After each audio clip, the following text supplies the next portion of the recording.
ये बीजेपी सरकार है जो नारा देती है कि बेटी पढ़ाओ बेटी बचाओ। किसके लिए बेटी बचाएं? योगी जी के लिए, मोदी सरकार के लिए। बेटी पढ़ा के बचा के और रोड पर छोड़ दे के हाँ आइए देसी दरिंदे आप लोग हमारी इज्जत के साथ खेलिए, क्योंकि जो कौरवों ने किया था वही आज बीजेपी सरकार इन औरतों के साथ कर रही है, और उसका परिणाम जो इतिहास में हुआ है वही इस मोदी सरकार का होगा। आज की डेट में मोदी सरकार बोल रही है अगर पेट्रोल डीजल महंगे तो उतर के मतलब रोड पे चलिए, गाड़ी छोड़ दीजिए। क्यों हमने आपको बोला कि संसद में जो कैंटीन में आपको खाना मिलता है वो छोड़ दीजिए? आप बोलते गैस की सब्सिडी छोड़ दीजिए, गाड़ी पर चलना छोड़। इसकी जो इच्छाधारी ईवीएम मशीन है, जो इच्छाधारी ईवीएम मशीन है, ये वो उनको सेट करके लोग आप यूपी में जाएंगे क्या? यूपी में इन्होंने काम किया है? 0% काम भी नहीं है। बंगाल में कैसे इनका सुपड़ा साफ हुआ है?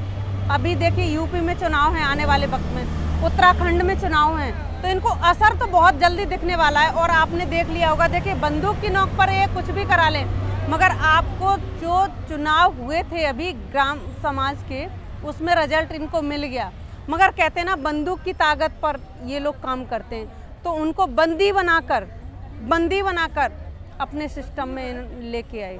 आंदोलन से चुनाव भी प्रभावित होंगे और महंगाई पर भी जरूर फर्क पड़ेगा, क्योंकि किसान आंदोलन आज रोटी बचाने की लड़ाई अगर लड़ रहे हैं किसान, तो आज आम जनता का ये फर्ज बनता है कि वो भी सड़कों पर आए और रोटी बचाने की जिद्दोजहद करते हुए इस सरकार पर, इन पूंजीपतियों पर, इन कंपनियों पर यह दबाव डालें कि इस तरह की मनमानी और लोगों के गले काटने की राजनीति तुम्हारी नहीं चलेगी। और अब ये आंदोलन जो यहाँ पर हमने ऐद किया है, हर गली मोहल्ले नुक्कड़ पर महिलाएं एकत्रित होकर इस महंगाई का, आसमान छूती महंगाई का विरोध करने के लिए निकलेंगे। मोदी सरकार को ये संदेश देना चाहते हैं कि आज जो आंदोलन की चिंगारी किसान आंदोलन के माध्यम से एक रोशनी दिखाई है, जैसा कि नियोम चोम्स्की अमेरिका के एक सोशलिस्ट थिंकर ने कहा है, एक सोशल साइंटिस्ट ने कहा है कि ये जो किसान आंदोलन एक चिंगारी के रूप में पूरे विश्व को रोशनी दिखा रहा है, और उस रोशनी के प्रकाश में आज ये आंदोलनों की श्रृंखला शुरू होगी। और मोदी सरकार इस बात को अच्छी तरह समझ ले कि वो जो कॉर्पोरेट की दलाली करने के लिए सत्ता में बैठे हैं और हर तरह के आंदोलन को कुचलने के लिए कहीं धारा 144 और कहीं पुलिस तैनात कर दी जाती है, 4 आंदोलनकारियों के ऊपर 4000 पुलिस वाले बिठा दिए जाते हैं, या किसी के आवाज उठाने पर उसे देशद्रोही करार देके यूएपी एक्ट के अंदर बंद कर दिया जाता है। अब ये मुहिम रुकने वाली नहीं है। कितनी जेलें बनाओगे, कितनी पुलिस लगाओगे और कितने तुम हम पर केस चलाओगे, कोई भी इससे डरने झुकने वाला नहीं है। आंदोलन लगातार हमारा जारी रहेगा। देखिए, मामला तो आज जनता जो भुगतान कर रही है, रसोई गैस से लेके खाद्यान्न, दलहन, तिलहन, और जिस तरीके से सरकार ने पेट्रोल और डीजल पर बेहताशा दाम बढ़ाने की कंपनियों को छूट दे रखी है, उस छूट के चलते आज हर एक घर में खाने के लाले पड़ रहे हैं। पहले ही रोजगार नहीं थे, पहले ही कोरोना के नाम पर इन्होंने कितनी सारी फैक्ट्रियां बंद कर दी, कितने सारे छटनी करके कंपनियों और फैक्ट्रियों से, और दूसरी तरफ इवन सरकारी डिपार्टमेंट से पद खत्म कर दिए हैं, लोगों को सड़क पर ला दिया है। और उसके ऊपर ये महंगाई की मार, हर चीज़ के दाम पेट्रोल और डीजल के भाव के साथ बढ़ते हैं, चाहे वो दूध है, चाहे वो खाद्यान्न है, चाहे वो और दूसरी ज़रूरी चीज़ें हैं। तो क्या इसके विरोध में हम चुपचाप घरों में बैठे रहेंगे? क्या हम अपने भूखों मरते रहेंगे? हम अपनी आवाज़ बुलंद करने के लिए आज सड़क पर हैं। निजीकरण एक तरह से हमारी इस सभ्यता के लिए मौत का सामान है, क्योंकि इस विश्व की संपदा पे इस प्रकृति ने जो संसाधन हमें उपलब्ध कराए हैं, इस संसाधनों पर सबका सामूहिक हक है। लेकिन ये निजीकरण उन संसाधनों को मुट्ठी भर पूंजीपतियों की तिजोरी भरने के लिए प्रयोग करने का एक तरीका है, जिसका हम पुरजोर विरोध करते हैं। देखिए, चुनावों की राजनीति महंगाई या और किसी चीज़ से प्रभावित होगी, इसमें हमें शक है, लेकिन आंदोलन से चुनाव भी प्रभावित होंगे और महंगाई पर भी ज़रूर फर्क पड़ेगा, क्योंकि किसान आंदोलन आज रोटी बचाने की लड़ाई अगर लड़ रहे हैं किसान, तो आज आम जनता का ये फर्ज बनता है कि वो भी सड़कों पर आए और रोटी बचाने की जिद्दोजहद करते हुए इस सरकार पर, इन पूंजीपतियों पर, इन कंपनियों पर यह दबाव डालें कि इस तरह की मनमानी और लोगों के गले काटने की राजनीति तुम्हारी नहीं चलेगी। विरोध नहीं कर रही हैं, ये बिल्कुल ठीक बात नहीं है। महिलाएं बिल्कुल जागरूक होकर जहाँ कहीं पर भी हैं, बेशक आज वो जंतर मंतर पर आपको दिखाई नहीं दे रही हैं हमारे प्रदर्शन में, लेकिन वो हर जगह पर इसके लिए आवाज़ बुलंद कर रही हैं। और अब ये आंदोलन जो यहाँ पर हमने ऐद किया है, हर गली मोहल्ले नुक्कड़ पर महिलाएं एकत्रित होकर इस महंगाई का, आसमान छूती महंगाई का विरोध करने के लिए निकलेंगे। मोदी सरकार को ये संदेश देना चाहते हैं कि आज जो आंदोलन की चिंगारी किसान आंदोलन के माध्यम से एक रोशनी दिखाई है, जैसा कि नियोम चोम्स्की अमेरिका के एक सोशलिस्ट थिंकर ने कहा है, एक सोशल साइंटिस्ट ने कहा है कि ये जो किसान आंदोलन एक चिंगारी के रूप में पूरे विश्व को रोशनी दिखा रहा है। और उस रोशनी के प्रकाश में आज ये आंदोलनों की श्रृंखला शुरू होगी। और मोदी सरकार इस बात को अच्छी तरह समझ ले कि वो जो कॉरपोरेट की दलाली करने के लिए सत्ता में बैठे हैं और हर तरह के आंदोलन को कुचलने के लिए कहीं धारा 144 और कहीं पुलिस तैनात कर दी जाती है, 4 आंदोलनकारियों के ऊपर 4000 पुलिस वाले बिठा दिए जाते हैं, या किसी के आवाज उठाने पर उसे देशद्रोही करार देके यूएपी एक्ट के अंदर बंद कर दिया जाता है।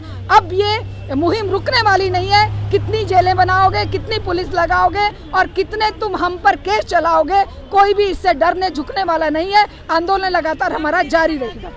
जी, ये महंगाई के ऊपर मैम आज का प्रदर्शन है, क्योंकि महंगाई जो हमारी है, आज देख रहे हैं जो तेल 70 रुपये किलो लीटर था, 70 रुपये किलो था, वो आज 200 रुपये किलो बिच रहा है। और पेट्रोल हमारी जो 70 रुपये 65 रुपये लीटर होती थी, वो 100 रुपये पार जा चुकी है। और डीजल इतना महंगा हो चुका है। जो खाद्य पदार्थ, जो घर की एक मैनेजमेंट होता था, वो एक लेडीज से बेहतर कोई नहीं बता सकता था। जो हम 5000 का राशन भराते थे, वो आज 10-11 हज़ार में भरा रहे हैं। और घर को चलाना बहुत ही मुश्किल हो रहा है और बहुत ही ज़्यादा प्रॉब्लम हो रही है, क्योंकि महंगाई इतनी चरम सीमा पर हमारी मोदी सरकार ने कर दी है। रोजगार जीरो तो क्या माइनस में है रोजगार, जॉब कहीं है नहीं, जिनकी जॉब है भी उनकी सिलेंडर दिया तो मैम सिलेंडर, खाली सिलेंडर से क्या होता है, सिलेंडर दे दिया उन्होंने, मगर रेट उन्होंने 3 गुना कर दिए। आप भी देखने वाले हैं कि जब कांग्रेस का ज़माना था 400 रुपये का सिलेंडर, 420 का, 400 का था, आज वही सिलेंडर 1000 रुपये का, 1200 रुपये का है। कहना है आबादी बढ़ेगी तो महंगाई तो होएगी, उससे क्या फर्क? आबादी नहीं, आबादी बढ़ेगी तो मतलब टैक्स भी तो हमारा जा रहा है। एक बात बताइए, आबादी बढ़ती है तो टैक्स प्लेयर भी तो बढ़ते हैं, तो वो हमारा रोजगार भी तो बढ़ना चाहिए उस हिसाब से, क्योंकि महंगाई बढ़ रही है, उस हिसाब से हमारे टैक्स और ज़्यादा हम लोग पेयर कर रहे हैं। जितनी जनसंख्या होती है उससे ज़्यादा हम लोग टैक्स पेयर करते हैं। तो उस हिसाब से जो पहले की जो लेंथ थी और आज की लेंथ है, मोदी जी बोलते थे कि अब नए दिन आने वाले, तो हम तो मोदी जी से एक निवेदन करना चाहूँगी कि नहीं, हम जो पुराने दिन थे हमारे वापस वही दे दो, हम उनमें खुश हैं। ये जो नए दिन है ना, इसमें हम खुश नहीं है कि लोग, अभी आप देख रहे थे, अभी मैं यहीं घूम रही थी, एक परिवार जिसके लिए खाने के लिए नहीं है, पीने के लिए नहीं, सर पे छत नहीं है, ऐसे पता नहीं कितने रोजगार और बेरोजगार जिनके ऊपर छत नहीं है। हमारे देश में कितनी बुरी आबादी, और किससे एक बात सोचने वाली है, जब हमारा महंगाई बढ़ती है तो क्राइम रेट भी बढ़ता है। क्राइम बढ़ेगा तो महिलाओं के साथ, और महिलाओं के साथ तो खैर ये तो मतलब मोदी सरकार में ही ज़्यादा होता है। अगर इतनी ही महंगाई है जी, तो लोग सड़कों पे क्यों नहीं है? मैम सड़क पर 8 महीने से हैं, मैं भी किसान आंदोलन से हूँ, 8 महीने से हैं। किसान का तो कृषि का मुद्दा है, नहीं का अगर मुद्दा है तो लोग नहीं, क्यों नहीं? सुनिए मेरी बात, उसमें सारे मुद्दे हैं। क्या किसान तेल खरीद के नहीं खाता? एक बात बताइए, 20% किसान हैं जिनके घर में खेती होती है, और जो शहरों में रहने वाली आबादी है 80%, वो तो खरीद के खाती है। तो महंगाई है तो वो किसान से ही रिलेटेड। तो एक बात बताइए, किसान की बात क्यों नहीं है? किसान एक बात बताइए, जो हमारे उद्योगपति हैं वो पहले भंडारण कर लेते हैं, जो लोगों की जो उपज होती है, जो उनके अनाज होता है, उसे सस्ते रेट में खरीद के, क्योंकि किसान की एक मजबूरी होती है, किसी के घर में शादी है, किसी के घर में कोई काम है, तो वो मजबूरन वो सस्ते रेट में बेचना पड़ता है। और 1 महीने के बाद अगर वो खरीदने जाता है तो वो चीज़ 20 रुपये किलो की आई 200 रुपये किलो में उसे खरीदनी पड़ती है। तो बात तो वहीं पर आ जाती है ना हमारी। हम भी एक किसान भूमि से हैं, और जितने भी, शायद मुझे लगता है आप भी एक किसान की बेटी, किसान की बहन, किसान की फैमिली से होंगी, क्योंकि कहीं ना कहीं रोटी से वास्ता तो हर किसी का होता है, और रोटी से वास्ता महंगाई से वास्ता। रोटी से वास्ता, महंगाई से वास्ता।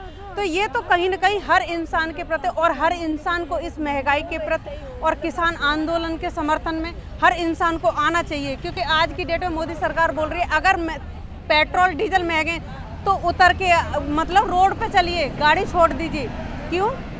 क्यों हमने आपको बोला कि संसद में जो कैंटीन में आपको खाना मिलता वो छोड़ दीजिए, आप बोलते गैस की सब्सिडी छोड़ दीजिए, गाड़ी पर चलना छोड़ दीजिए। रामदेव स्मृति ईरानी कहाँ है आखिर? पहले तो बहुत बोलते थे ये लोग। तो वो तो ये तो आप लोगों को जो सवाल हमसे मेरी बहन करते हो वो लोग आप एक बार उनसे भी सवाल कीजिए कि जो कांग्रेस की सरकार थी तब आप चूड़ियाँ दिखाती थी, प्याज दिखाती थी और मतलब वो गोभी दिखाती थी। तो आज मैं चूड़ियों का नाम नहीं लूंगी क्योंकि नारी पहले वो सड़कों पे मिल जाती थी, अब नहीं मिलती ना, इसलिए क्योंकि सवाल अब नहीं वो होता सांसद उनसे। में बैठी हुई है। आप देखिए जब एक बार संसद में कोई भी चला जाता है तो उसको रोड वालों की कोई चिंता नहीं रहती है।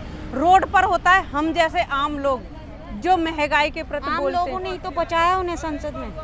तो गलती एक बार होती है मैडम, 2022 में और 2024 में 2020 होने वाला है। इनका दो बार हो गई गलती, ये तो 14 और 19 नहीं, गलती एक बार हुई है। इनका दो बार जो हुई है।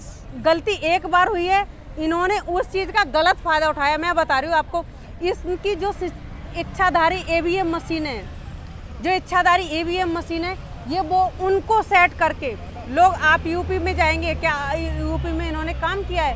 0% काम भी नहीं है। दिल्ली में क्या काम किया है? कहाँ यूपी काम में किया? आने असर नजर आएगा इस चुनाव में? यूपी में बिल्कुल तो। बिल्कुल आपको असर तो देखने को मिल ही चुका होगा। बंगाल में आपको असर तो देखने को मिल ही चुका होगा। महंगाई का बंगाल में कैसे इनका सुपड़ा साफ हुआ है। अभी देखिए यूपी में चुनाव है आने वाले वक्त में, उत्तराखंड में चुनाव है, तो इनको असर तो बहुत जल्दी दिखने वाला है। और आपने देख लिया होगा, देखिए बंदूक की नोक पर ये कुछ भी करा लें, मगर आपको जो चुनाव हुए थे अभी ग्राम समाज के, उसमें रिजल्ट इनको मिल गया। मगर कहते हैं ना बंदूक की ताकत पर ये लोग काम करते हैं, तो उनको बंदी बनाकर अपने सिस्टम में लेके आए। ये इनकी बेहुदा। और आपने एक केस हमारे यहाँ सुना हुआ होगा जो अभी एक हमारी बहन के साथ हुआ है। ये बीजेपी सरकार है जो नारा देती है कि बेटी पढ़ाओ बेटी बचाओ। किसके लिए बेटी बचाएं? योगी जी के लिए, मोदी सरकार के लिए बेटी पढ़ा के बचा के और रोड पर छोड़ दे के हाँ आइए देसी दरिंदे आप लोग हमारी इज्जत के साथ खेलिए। क्योंकि जो कौरवों ने किया था वही आज बीजेपी सरकार इन औरतों के साथ कर रही है, और उसका परिणाम जो इतिहास में हुआ है वही इस मोदी सरकार का होगा। खबरों में बने रहने के लिए फोरम 4 को सब्सक्राइब करें और नोटिफिकेशन पाने के लिए बेल आइकन दबाएं।